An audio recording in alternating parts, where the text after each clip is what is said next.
नमस्कार, मी आशिष जाधव. G24 तासच्या आमने सामनेमध्ये तुमचं स्वागत. पार्थ अजित पवार हे बंडाच्या तयारीत आहेत का? भेटीगाठी आणि चर्चांना ऊत आलेला आहे. शरद पवारांनी पार्थ पवार यांना समज देणारं वक्तव्य काय केलं, त्यानंतर पार्थ अजित पवार हे चर्चेत आलेले आहेत. एवढंच नाही तर पार्थ अजित पवार हे ज्या पद्धतीनं आधी सिल्वर ओकला गेले, त्यानंतर आज सकाळी त्यांनी कुठलीही प्रतिक्रिया ही प्रसारमाध्यमांना दिली नाही. बातमी फुटली की पार्थ पवार टोकाची भूमिका जाहीर करू शकतात. त्यानंतर पार्थ पवार हे पुण्याला गेले. अजित पवारही आज शासकीय बैठकांच्या निमित्तानं पुण्यातच होते. आत्ता थोड्याच वेळापूर्वी बातमी आली आहे की पार्थ पवार हे त्यांचे दुसरे काका अभिजित पवार यांना भेटायला गेलेले आहेत. आणखी बातमी आली आहे की उद्या काटेवाडीमध्ये श्रीनिवास पवार हे अजित पवारांचे धाकटे बंधू यांच्या घरी सगळे नातेवाईक एकत्र येणार आहेत आणि पार्थ पवार त्यांचा निर्णय ऐकवणार आहेत किंवा ते जे काही निर्णय घेऊ पाहतायत त्याविषयी चर्चा करणार आहेत. या सर्वांमध्ये राष्ट्रवादी काँग्रेस पक्ष कुठे आहे? राष्ट्रवादी काँग्रेस पक्षाचे सर्वोच्च नेते शरद पवार, तेही पार्थ पवारांचे आजोबा जेव्हा एखादं वक्तव्य करतात ते नातवाला म्हणजे पार्थ अजित पवारांना जिव्हारी लागतं. पण शेवटी आजोबांचा वकूफ कर्तृत्व हे लक्षात घेता पार्थ पवारांनी आज दिवसभरात कुठे ना कुठे हे सांगणं गरजेचं होतं की मी शेवटी आजोबांचा नातू आहे. आजोबा हे सर्वतोपरी आहेत. आजोबांनी जाहीर समज दिली असेल तरी ती माझ्यासाठी वंदनीय आहे. आजोबा जसं म्हणतील तसं पुढे मी वागेल.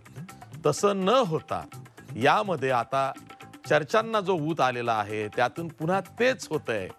काँग्रेसला जसं गांधी घराणं प्रिय आहे किंवा गांधी घराणं काँग्रेससाठी अपरिहार्य आहे, तसंच आता राष्ट्रवादी काँग्रेससाठी पवार घराणं हेच सर्व काही आहे. पवार घराण्यातल्या राजकारणाशिवाय राष्ट्रवादी पक्ष पुढे जाऊ शकत नाहीये. तीच बाब शिवसेनेच्या बाबतीत आहे. आदित्य ठाकरे यांच्यासाठी सर्व काही आहे. शेवटी काय, पक्ष कुठलाही असू दे, प्रमुख घराण्याच्या अवतीभोवती किंवा त्या घराण्यातल्या राजकारणाभोवती तो पक्ष फिरतो. हीच वस्तुस्थिती आहे. त्यावरच आज चर्चा करायची आहे.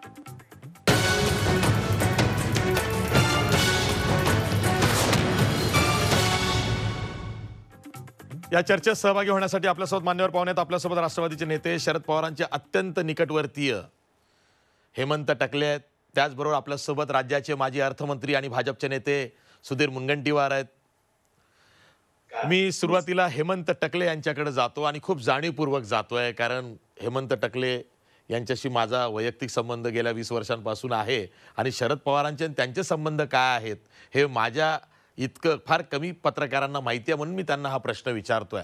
हेमंत टकले, खरं सांगा, पार्थ अजित पवार जेव्हा हे प्रकरण लांबवतायत त्यातनं 100 विषयांना फाटा फुटतोय आणि तुम्ही शरद पवारांना इतक्या वर्षांपासून ओळखता, काय वाटतंय?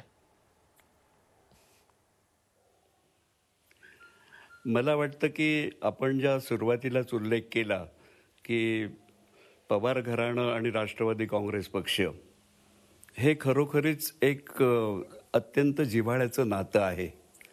पण ह्याचा अर्थ त्याला आपण घराणेशाही असं ब्रँडिंग करण्याची आवश्यकता आहे असं मला वाटत नाही. पवार कुटुंबियातून अनेक सक्षम नेतृत्व गुण असलेले लोक पुढे येत आहेत. हे आपण गेली काही वर्ष सातत्याने बघतो आहे. शक्य आहे पिढ्यांमध्ये अंतर असतं, व्यक्त होण्याच्या पद्धती वेगळ्या असतात, पण त्यावरून ते कलहापर्यंत पोचलेलं आहे किंवा त्या निमित्ताने ज्या वावड्या उठतायत त्या खरोखरीच अनाठायी आहे असं मला वाटतं. स्वतः आदरणीय पवारसाहेब हे कुटुंब प्रमुख केवळ पवार कुटुंबियांचे नाहीत तर राष्ट्रवादी पक्षाचे आहेत. देशातल्या आणि राज्यातल्या लाखो जनतेच्या दृष्टीने त्यांचं व्यक्तिमत्व एक आधार म्हणून सगळेजण त्यांच्याकडे पाहतात. शक्य आहे काही कटुप्रसंग येतात. अनेक आपण इतिहासात जरी बघितलं तरी अगदी छत्रपती शिवाजी महाराजांपासून आजपर्यंत असे कुठले तरी प्रसंग येत असतात, त्याच्यावर मात करणं आणि एकीनं राहणं हा त्याच्यातला संदेश असतो. त्यासाठी काही प्रक्रियेतून जायला लागतं, काही जमवाजमव, काही निर्णायक भूमिका घेण्याच्या अगोदर सल्लामसलत करायला लागते आणि ती कुटुंबात केली गेली तर त्याच्यात एक प्रकारचा आपण सकारात्मक दृष्टीने त्याच्याकडे बघितलं पाहिजे. आपण जे त्याचं एकदम समीकरण टोकाचं मांडायला जातो ते मला वाटतं चुकीचं आहे. या सगळ्यावर पडदा पडण्यासाठी निश्चितपणे एकत्रितपणे पवार कुटुंबीय राहतील असा राष्ट्रवादी काँग्रेस पक्षाचा एक कार्यकर्ता म्हणून माझ्यासारख्याला ठाम विश्वास आहे. कळत नकळत ज्या गोष्टी घडतात त्याच्याबद्दलची जी तीव्रता असते ती जाणीवेच्या पलीकडची नसते आणि तो आपसातला जो प्रेमभाव आहे तो टिकून राहतो आणि तोच या सगळ्यावर विजय मिळवतो असा आत्तापर्यंतचा इतिहास सगळ्या घराण्यांच्या बाबतीत आपल्याला सांगता येईल आणि तेच भविष्यात घडेल याची मला खात्री वाटते. ठीक आहे. सुधीर मुनगंटीवार, पार्थ अजित पवार जेव्हा एकाएकी पत्र घेऊन राज्याचे गृहमंत्री अनिल देशमुख यांना भेटतात, ते पत्र कशाचं असतं? ते कुठल्या विकास कामाच्या संदर्भातलं नसतं. म्हणजे विकासाचं राजकारण आम्ही करतो असं जर का पार्थ पवार म्हणत असतील तर तेही नाही. ते सुशांत सिंग राजपूत आत्महत्या प्रकरणामध्ये सीबीआय चौकशी लागू करा या मागणीचं पत्र घेऊन जातात. त्यानंतर मग भाजप मागणी करतं की होय सीबीआय चौकशी करा. बिहार सरकारही म्हणतंय होय सीबीआय चौकशी करा. बिहार सरकारने म्हटल्यावरती केंद्र सरकार सुद्धा सुप्रीम कोर्टात सांगतंय होय सीबीआय चौकशी आम्ही लावतोय, सुरू केली आहे. पण याचं मूळ कशात आहे तर पार्थ अजित पवार यांच्या पत्रात आहे, जी त्यांनी मागणी अनिल देशमुखांना केली. त्यानंतर पार्थ पवारांचं राम मंदिराच्या पायाभरणीला किंवा भूमिपूजनाला घेऊन पत्र आलेलं आहे. ह्या दोन्ही पत्रांचा जर का आशय बघितला तर आणि शरद पवारांची त्या काळची या दोन्ही प्रकरणांविषयीची भूमिका बघितली तर पवार नीतीला त्यांच्या घरातूनच म्हणजे नातवानं पार्थ अजित पवार यानं छेद दिला असा त्याचा अर्थ होतो. आणि त्यानंतर जर का शरद पवारांचं हे वक्तव्य आलं असेल की नातवाच्या मागणीला मी कवडीचीही किंमत देत नाही, तो इमॅच्युअर आहे, याचा अर्थ खरंच शरद पवारांना काही क्लेश झालेले आहेत, त्या पोटी त्यांचं हे वाक्य आलेलं आहे.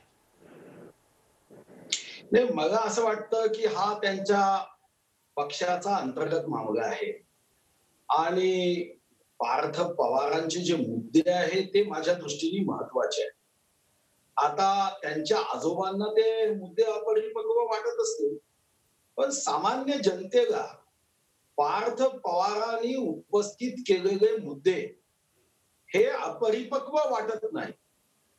एखाद्यावर अन्याय झाला, एखाद्या नागरिकाच्या संदर्भात त्याच्या पित्यानी माझ्या मुलाची आत्महत्या नाही हत्या आहे असा संशय व्यक्त केला, शंका व्यक्त केली, तर अशा प्रसंगामध्ये याची योग्य चौकशी होणं आणि या चौकशीतून पूर्ण सत्य बाहेर येणं अशी मागणी केली तर ते अपरिपक्वता आहे असं म्हणणं हे काही परिपक्वतेचं लक्षण नाही. आपल्यालाही माहित आहे की रामायणामध्ये माता सीतेच्या संदर्भामध्ये फक्त आणि फक्त शंका उपस्थित केली तर राज्यकर्ते म्हणून आपल्यावर एक मोठी जबाबदारी असते की सामान्य जनतेच्या मनात शंका जर उपस्थित झाली असेल तर ती शंका योग्य चौकशीच्या माध्यमातून आपण ती दूर केली पाहिजे किंवा त्याच्यातलं जे काही खरं आहे, सत्य आहे ते बाहेर आलं.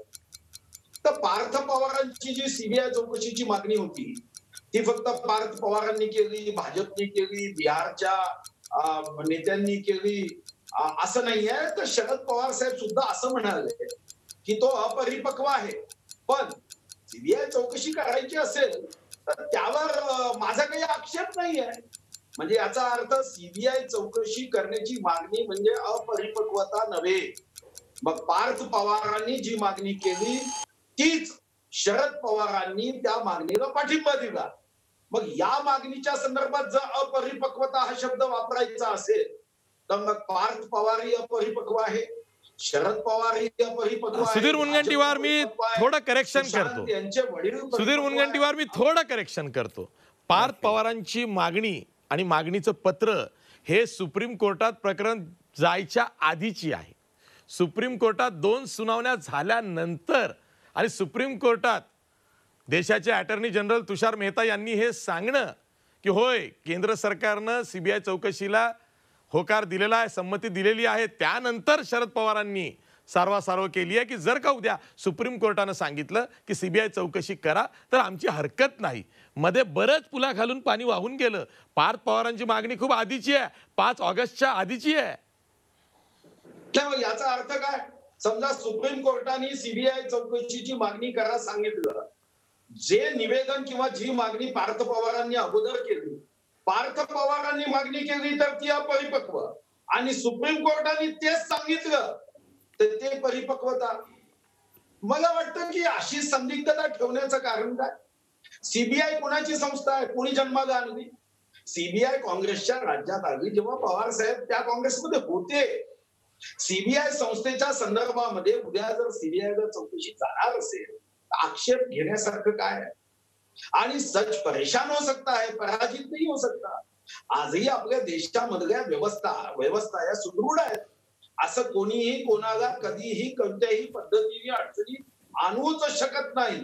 आणि म्हणून सीबीआय चौकशीची मागणी उद्या जर सुप्रीम कोर्टाने होय म्हटलं तर आपण असं म्हणणार आहोत का की हे मग कशाचं लक्षण आहे, असं आपण त्याचं उत्तर देणार आहोत? ठीक आहे, आणि ठीक आहे. म्हणून पार्थ पवारांनी ज्या मागण्या केल्या किंवा पार्थ पवारांनी जय श्रीराम राम मंदिर व्हावं हे म्हटलं, त्यांचं व्यक्तिगत मत जर असेल तर त्या व्यक्तिगत मताबद्दल अशा पद्धतीने पार्थ पवारांच्या मागण्यांच्या संदर्भामध्ये भाष्य करण्याच्या ऐवजी जर कौटुंबिक काही अडचण असेल तर सार्वजनिक रीतीने ही अडचण सोडवायची नसते. आणि ठीक आहे, अडचण प्रत्येक ठिकाणी असते आणि काही मतमतांतरे असतात, असं कुणी नसेल. पण याचा अर्थ सार्वजनिक रीतीने कोणी कोणाच्या संदर्भात अशा पद्धतीने भाष्य करणं, मला वाटतं की हे इतर राज्याची परंपरा असू शकते, आपल्या राज्याची तर परंपरा ही निश्चितच नाही, असं माझं व्यक्तिगत मत आहे. हेमंत टकले, माझे 2 प्रश्न आहेत. पहिला प्रश्न हा आहे की सीबीआय चौकशीची मागणी जेव्हा पार्थ पवार करतात तेव्हा आदित्य ठाकरे युवा कॅबिनेट मंत्री यांचं नाव या प्रकरणी चर्चेत आणलं गेलं. हे माहीत असूनही त्यांनी सीबीआय चौकशीची मागणी केली का? याच प्रश्नाचा उपभाग असा आहे, उपप्रश्न, की मुंबई पोलिसांवरती पार्थ पवारांनी अविश्वास दाखवला का की मुंबई पोलिसांना तपास जमत नाही म्हणून सीबीआय कडे द्या? हे जे म्हणणं आहे त्याच वेळेस शरद पवारांनी असंही म्हटलेलं आहे की मुंबई पोलिसांच्या तपासावरती 100% विश्वास आहे. आणि दुसरा प्रश्न असा आहे की शरद पवारांनी जे वक्तव्य केलेलं आहे पार्थ पवारांच्या बाबतीतलं, ते वक्तव्य जरी पार्थ पवार यांच्या बाबतीत असलं तरी सुद्धा तो इशारा अजित पवारांना आहे.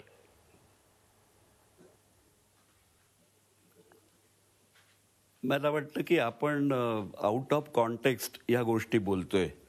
एकतर सुशांत सिंग आत्महत्या प्रकरण हे ब्लोन आउट ऑफ प्रपोर्शन म्हणतात तशा प्रकारचं झालेलं होतं आणि त्याच्यामध्ये एक निश्चित भूमिका म्हणून पवार साहेबांची जी होती कुठल्याही तपासाच्या बाबतीत, मग ती भीमा कोरेगावच्या नंतरच्या ज्या परिषदेची आहे, एल्गार परिषदेची, त्या वेळपासूनची आहे आणि ते हे 3 पक्षाचं आघाडी सरकार येण्याच्या अगोदरच्या पासूनचं आहे. आपल्याला आठवत असेल की त्याच्याबद्दलच्या साक्षीसाठी सुद्धा पवार साहेबांना बोलवण्यात आलेलं होतं.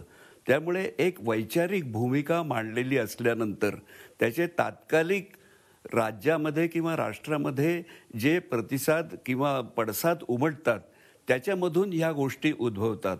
त्यामुळे ही जी मागणी आलेली आहे आणि हे आपण लक्षात घेतलं पाहिजे की पार्थ पवारांनी जी काही मागणी केली असेल ती त्यांची एक अभिव्यक्ती स्वातंत्र्याचा भाग म्हणून असेल. त्यांना जे वाटलं ते त्यांनी म्हटलं.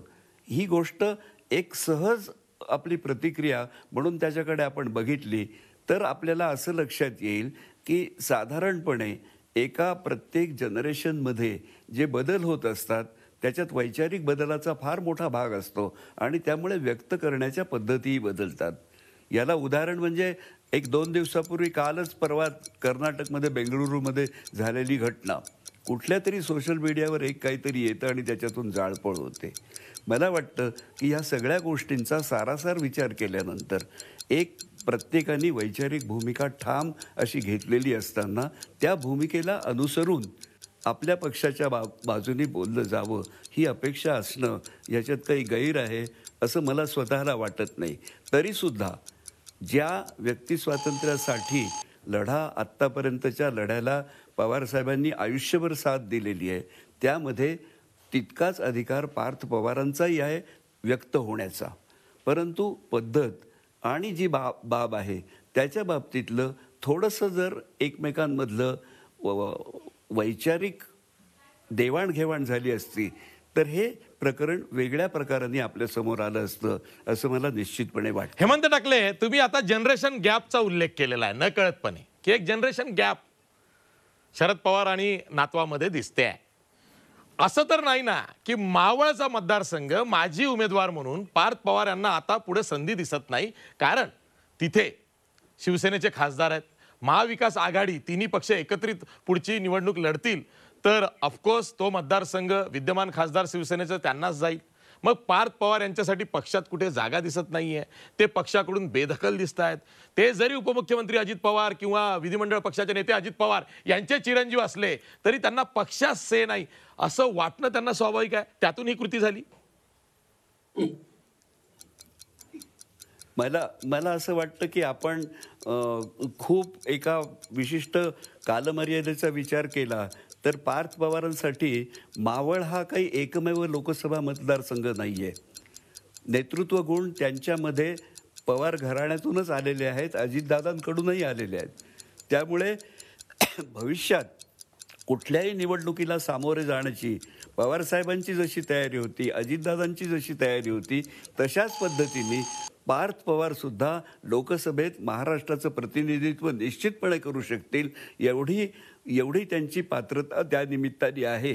त्यामुळे मावळ केंद्रित राजकारण आणि त्याच्यामध्ये उपमुख्यमंत्री आणि पार्थ पवार यांना जोडलं जाणं आणि त्या पलीकडे काहीच नाही तसं अजिबात चित्र नाही आहे. पार्थ पवारांसाठी पक्षाचं व्यासपीठ सबंध महाराष्ट्रामध्ये सुद्धा त्यांना मिळू शकतं आणि त्यांचे नेतृत्व गुण उमलायला आणि त्यांना पुढे आपलं नेतृत्व सिद्ध करायला संधी मिळण्याची खूप मोठी संधी मिळण्याची शक्यता राष्ट्रवादी काँग्रेस पक्षामध्ये ठीक आहे. सुधीर मुनगंटीवार, काही राजकीय निरीक्षकांना असंही वाटतं की शरद पवारांनी पार्थ पवार यांच्याविषयीचं जे वक्तव्य केलेलं आहे त्यावरून खूप मोठा संभाव्य धोका केवळ राष्ट्रवादी काँग्रेससाठीच नाही तर महाविकास आघाडी सरकारसाठी तो संभाव्य धोका आता टळलेला आहे. अजित पवार घट्टपणे राष्ट्रवादीचे झाले आहेत. मला असं वाटतं की एकतर पहिली गोष्ट आपण आता जे भाष्य केलं की पार्थ पवार साहेबांनी जर या जय श्रीराम किंवा सीबीआय चौकशी या संदर्भात आपलं मत व्यक्त केलं आणि पुढे आपण असं म्हणाला की लोकसभेची जी जागा आहे ती भविष्यात महाविकास आघाडीला जाईल आणि त्या कारणाने भविष्याचा विचार करून त्यांनी कदाचित हे भाष्य केलं असावं. तर मग मी आता नवीन म्हण आता महाराष्ट्रात आपण सर्वांनी सुरू केली पाहिजे की बाप से बेटा सवाई, आता आजोबा से नातू सवाई. म्हणजे आजोबा जो विचार करत नसतील त्याच्या पुढे त्यांचे नातू विचार करतात की बाबत लोकसभेच्या पुढच्या भविष्याचा, तर मग नातू आजोबा से सवाई. बडे मियां तो बडे मियां, छोटे मियां सुभान अल्लाह. हा, दुसरी गोष्ट मला व्यक्तिगत रीतीने एक गोष्ट नक्की वाटते की मी येतोय सर. आमचे जे ढिकले साहेब त्यांनी फार चांगलं निवेदन करतात, अतिशय सज्जन व्यक्ती आहे, पण त्यांच्या वाक्यावर माझा एक आक्षेप. ते म्हणाले की पार्टीची जी भूमिका असते त्याच्या विपरीत जरी व्यक्ती स्वातंत्र्य असलं तरी मत व्यक्त करू. मला वाटतं की पार्टीची भूमिका ही काही जय श्रीरामच्या विरुद्ध आहे का? नाही. ठीक आहे. हेमंत टाकले, प्रश्न तोच आहे. हा, Sudhir Mungantiwar, yes carry on, या संपवा. नाही, आशिषजी, मला व्यक्तिगत रीतीने असं वाटतं की ती त्यांची पार्टची भूमिका आहे. एक दुसरं, या भूमिकेतून कुठेतरी आता महाविकास आघाडी थोडीशी डामाडोल झाली आणि ती पक्की झाली. असं आहे की महाविकास आघाडी ही 50,00,000 वर्ष यांनी सत्ता करावी आमची शुभकामना राहील. पण अशी शुभकामना देऊन उपयोग यासाठी नाही की वैचारिक कुठेही यांच्यामध्ये समानता नाहीये. आज तुम्ही बघितलं एवढं कोविड-19चं संकट आहे. कुठे यांनी एकानी तरी आपला जाहीरनामा मॅनिफेस्टो ठीक आहे सुधीर भाऊ, माझा वेळ संपतोय.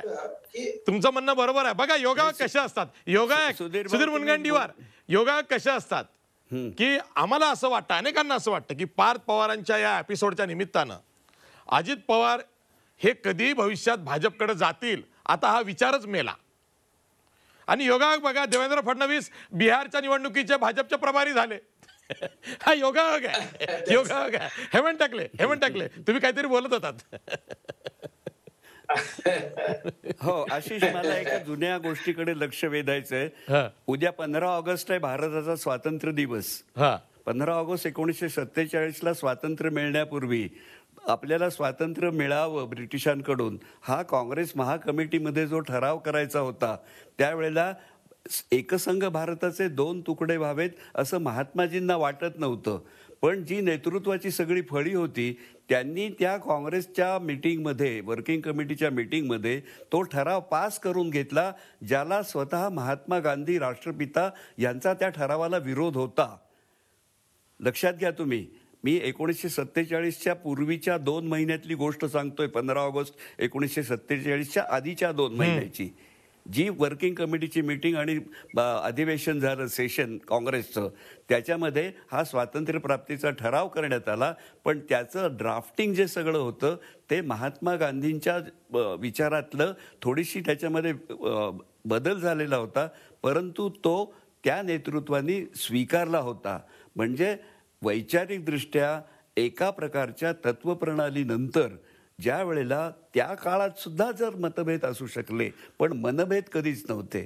मला हेच सांगायचंय, पवार कुटुंबियांच्या बाबतीत त्यांचे काही मुद्द्यांवर मतभेद जरी असले तरी ते मनभेदापर्यंत जाऊन पोहोचणार नाही. आणि त्यामुळे बाजूच्या इतर पक्षाच्या लोकांनी त्या बोक्यासारखं त्या शिंक्यावर लक्ष ठेवण्याची गरज आहे असं मला खरोखरीच वाटत. ठीक आहे सुधीर मुनगंटीवार, वेळ संपलेला आहे. पार्थ अजित पवार प्रकरणाचा भाजपला काही फायदा दिसतोय भविष्यात? नाही, आम्ही कोणत्याही कुटुंबातल्या संघर्षातून भाजपला फायदा कधीच बघत नाही. भारतीय जनता पार्टी कष्ट करून, परिश्रम करून आपला विचार जनाजनापर्यंत, मनामनापर्यंत पोहोचवण्याचं कार्य करत आली आहे. आणि आम्ही साधारणतः कधी विचारही बदलला नाही. मी आता आमचे परम मित्रांना आठवण करून देतो, त्यांनी 47ची आठवण करून दिली. पण 20 मे 1999ला श्रीमती सोनिया गांधीजींच्या काँग्रेसमधून शरद पवार साहेब, तारिक अनवर साहेब आणि पी ए संगमाजी यांना निष्कासित केलं. निष्कासित केल्यावर 25 मे 1999ला पवार साहेबांनी पत्रकार परिषद घेतली. त्या पत्रकार परिषदेमध्ये जे काही वक्तव्य केलं, जे काही भाषा तिथं वापरल्या गेली, आजही युट्यूबवर ते पत्रकार परिषद आहे, एकदा बघून घ्यावी. मला असं वाटतं की शेवटी एखादा विचार मांडणं म्हणजे गैर आहे असं मला वाटत नाही. फक्त हे खरं आहे की कोणताही राजकीय पक्ष हा कौटुंबिक राजकीय पक्ष होता कामा नये. तो पक्ष जनहितासाठी काम करणारा पक्ष व्हावा. कुटुंबामधले असणारे मतभेद हे मनभेदामध्ये बदलू नये हे खरं आहे. पण मनभेदामध्ये बदलायचं नसेल तो वक्त के साथ नातू की भी बाजू लेना चाहिए. महाभारत में अगर पार्थ की बाजू ली होती तो महाभारत नहीं होता था. पार्थ के विरोध में पितामह भीष्म खड़े हुए और फिर क्या हुआ आपको पता है. मला वाटतं ठीक आहे पार्थचा सारथी कोण आहे हाच प्रश्न आहे. संपूर्ण महाराष्ट्राला हा प्रश्न पडलाय, पार्थचा सारथी कोण आहे. आणि ते ज्या दिवशी कळेल त्या दिवशी पार्थ पवार यांच्या बाबतीत शरद पवारांनी एवढं सक्त कठोर वक्तव्य का केलं याचाही उलगडा होईल अशी अपेक्षा धरूया. इथेच थांबूया. दोन्ही मान्यवर पाहुण्यांचे आभार मानूया. पाहत राहा झी 24 तास. रहा एक पाऊल पुढे.